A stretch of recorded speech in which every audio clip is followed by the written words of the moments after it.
What up, YouTube? Ed coming back with a mail day recap video.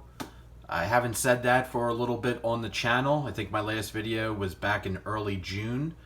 Been enjoying the hobby. There's a lot that's been going on for me kind of outside of YouTube, and Philadelphia has been incredibly busy. Was hosting the World Cup, the beautiful game. Team France was here. Mbappe had several really good games down at the link. Also, the All-Star game is on today, and the Home Run Derby was yesterday. The 250th anniversary of our great country was also celebrated here, Philadelphia being the birthplace of America and American democracy. So there was just so much going on recently that I've been neglecting the YouTube side of things. Just have not been able to do videos as much as I would like to, and frankly was probably going to do a separate video maybe on this, but I'll just give some of my thoughts. Haven't been watching as much card related videos on YouTube, and I feel like that sentiment has kind of been percolating around. I've been hearing other people say it. I don't know what it is. I just been finding myself, I'm still watching, still watching my friends, still watching some interesting videos that get posted, but compared to in years past, I find myself watching a little bit less. But I think that's going to change now with the National coming up. That is our Super Bowl event in the hobby. I think the National is going to be insane this year. That's been my prediction. That's been something I've been saying for a little while. 5-day early entry passes are sold out, and I cannot remember, correct me if I'm wrong, I can't remember the last time those 5-day early entry passes have sold out. VIP passes sold out back in April, I believe, and the Super VIP passes were sold out even before that. So the only way to get into the National is through a general admission ticket. I would definitely buy that ahead of time if you're planning on attending the National. Buy it ahead of time, you save $5, and you don't want to be stuck in the purchasing line for that. If you're going on a Wednesday, a Thursday, a Friday, it's probably just going to be an absolute war zone, absolute mess. But I am really excited for the National. To me, the National is a reflection of the hobby. A reflection, it's basically holding up a mirror to what the hobby is. And I know a lot of people have strong opinions on the National in the last year or so. Some people aren't as high on it anymore, but it is a reflection of the hobby, and this did not happen overnight. This gigantic tree just did not appear out of nowhere. This has been a slow burn to what the National is now, and kind of overall, it's more of a commentary on what the hobby is now. You're just going to see just an insane amount of buying. You're going to see an insane amount of flipping, insane amount of selling. There's going to be so much vintage flipping going on there, so much modern flipping. I'm sure there will be some TCG flipping as well. The trade nights are probably going to be absolute insanity. Wall-to-wall people. I've said this before. I think people go to the National specifically for those trade nights. So it'll be interesting to see that dynamic this year. And I probably should do a separate video on this, just some of my predictions for the National. But I will be there. I'm going to be there Tuesday, Wednesday, Thursday, Friday, and I'm going to be leaving early on Saturday. So usually Wednesday used to be a slow day, but now Wednesday's really kind of chaotic and crazy. Hence getting there on Tuesday to pick up your passes. Day zero, baby. Day zero. Shout out to the original Day Zero. It's always been National Tuesdays.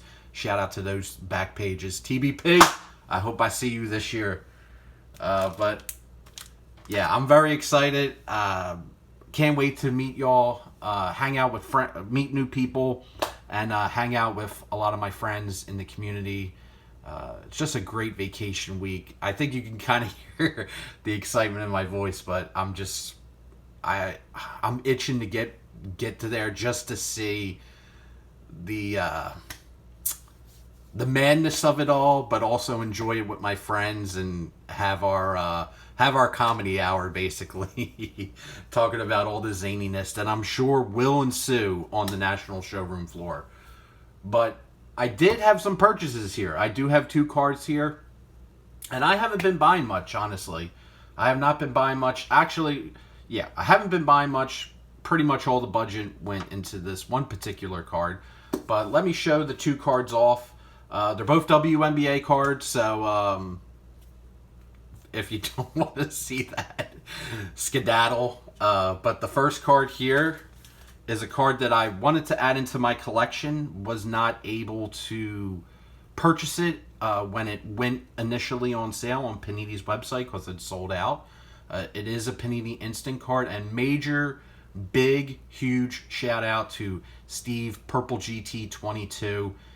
He messaged me and actually offered me this card about 3 weeks after I bought it from a seller on eBay. He had an extra copy and he was looking to send it my way just because, but I told him, hey Steve, I got the card. I appreciate it.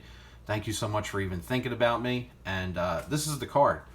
It is the Panini Instant autograph of Marina Mayberry from when she scored 47 points down in South Philly at the Xfinity Center. So I was at this game. It was back on January 30th. And recently there was a WNBA game in Montreal that broke the single season attendance for the WNBA. I believe it was like 20,500. Philly still holds the record because they were a little over 21,000. So that's cool to see. Still retaining the record. I'm sure it will eventually get broken though. So there's 99 of them. This one's numbered out of 73. Marina's been having a crazy year with the tempo in the WNBA. She just tied the scoring record. She scored 53 points for the tempo. So, prolific scorer, hooper, and yeah, awesome to get the autograph version of this card commemorating her performance in Philadelphia that day. So really cool card for the basketball collection, but also the Philly collection. So happy to add that. And the final card here was a card that went through eBay authentication, and this thing took forever at eBay authentication. It sat there for almost a week and a half. So PSA does the eBay authentication. I don't know what the holdup was, but like I said, just sat there for a week and a half. Finally saw some movement, which I'm a very patient person, so as long as I see movement on the tracking, I'm cool. I just don't want it to get lost. But it did eventually get to me. The seller was kind of concerned as well. So great seller, good communication, and this card was originally listed for, I believe, $600, and I was watching it for well over a year. Then it got lowered to, I think, $350 because this particular player actually got waived during the WNBA season. That kind of gives it away on who it is. But then after that news, said player got picked up by the Sparks, the LA Sparks,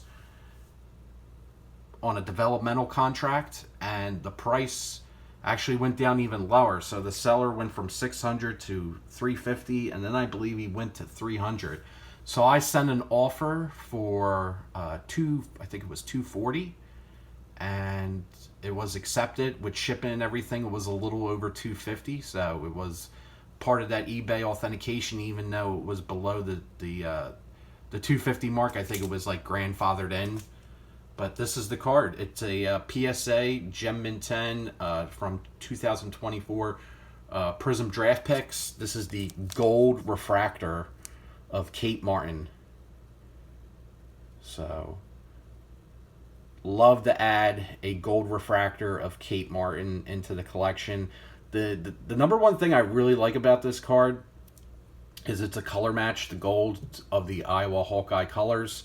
Iowa Hawkeye colors being black and gold. So those Iowa women basketball teams, I think, will always be beloved and very. They have strong ties, I think, with a lot of fans, and they're never going to be forgotten. And she was a huge part of those teams.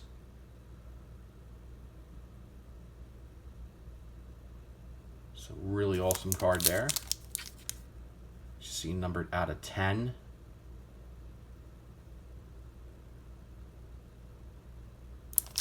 But Kate is on the Sparks now. She just got signed to a full contract, so she's off the developmental deal.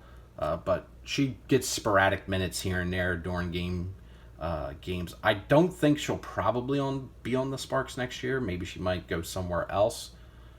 The dream is for one day for her to be on the Fever, probably to be reunited with Caitlin, but we'll see what happens there.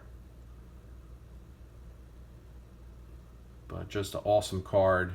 Happy to add this into the collection. I know I messaged Abe. Abel has a couple of the gold prisms of Kate Martin. Abel in Vegas. I shot him a message, told him that I was getting this one in the collection. So, thrilled about that. Golden State Kate, gold refractor. So, that's all I got for you guys. Again, might probably do another video or two before the National. But if something crazy happens for whatever reason that doesn't happen, if you're going to the show, let me know. And let's get amongst it. Peace, y'all. The beautiful game.